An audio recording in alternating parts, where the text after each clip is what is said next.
morals and their social traditions from thousands of years till today unchanged.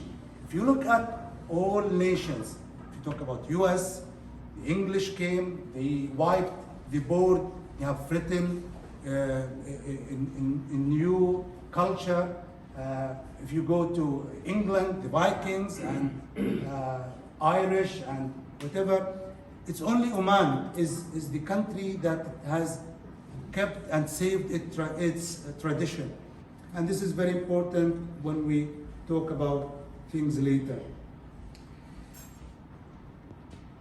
So we can say that Oman is a moral being, and the Omani citizen or the Omani person is also a moral being. And actually,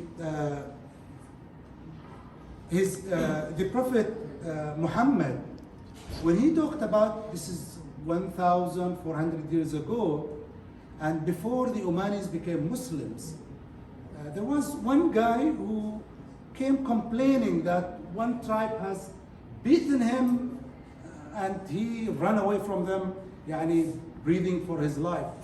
And they told him, if you went to the Omanis, they will never curse you and they will never beat you. And that is what is known about Oman in history, that they are very moral, observant people. So now I will talk about Omani solution for the global crisis. The first and the major crisis is global warming. Oman, for one reason or another, is the only country that harbors ophiolate mountains. And ophiolates have been found that it can absorb free carbon and it binds it to magnesium and coal. It crystallizes. So now I think there are a group from NASA is studying the Omani mountains, and they are thinking, how can we fasten this process so that we can clean the global air from the carbon, and this issue of global warming will go off. And actually I was advising some people in the government that, well, why don't you take some of these stones, make them like marble, and give them like gifts for the United Nations building at least, so that it also absorbs the free carbon and it helps in global warming. When we look at the political system of Oman, it is very unique in history and also nowadays. It is based on two major concepts. One which I call the Shura al-Hukama, or the Shura of the wise people. Currently, I'll talk about the current situation. You have the Senate and the House in the state. Both branches are being elected by the people. In Oman, we have also two branches. But one, we call it the Shura Council, which is elected by the people. And the other one is the State Council. It is actually selected by His Majesty the Sultan. And those people who are like Mr. Hatem here, these are the people who are the talented people. They are either specialized in medicine, or in engineering, or in security, or in judiciary, or in economics, finance, or in politics. And this is just to equalize, because now with the rise of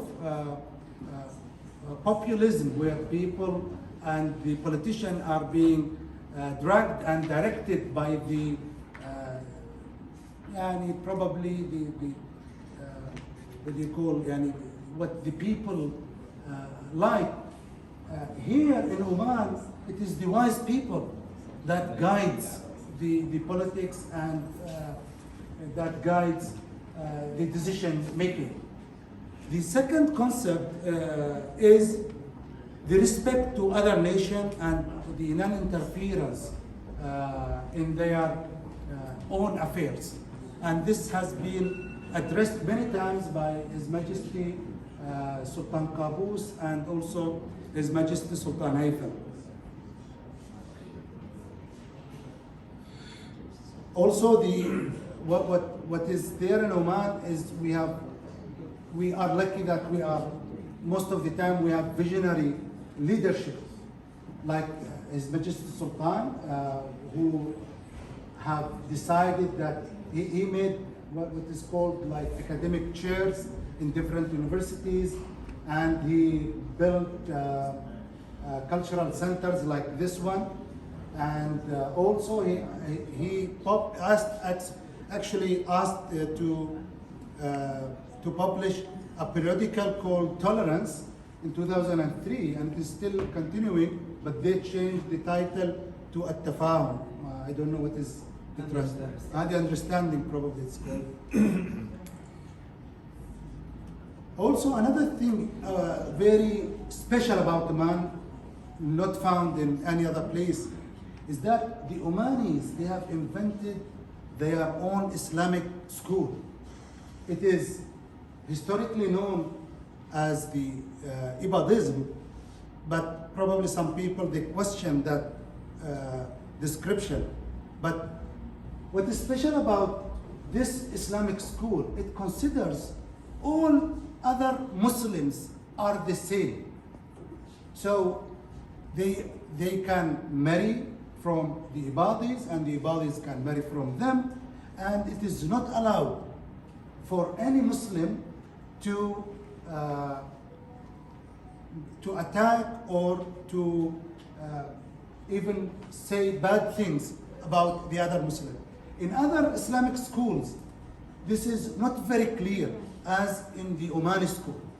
In some schools, they don't allow you to marry from other schools, okay? But the Omanis, this is very clear, and this is why all Omanis, whether they are Ibadis or non-Ibadis, they feel they are equal, and they feel the country represents them and represents their interest, and they excel in working in it. And there was an article in The Economist in 2018, and they described the Ibadis as very tolerant, not only to Muslims, but also to Christians and to the Jews.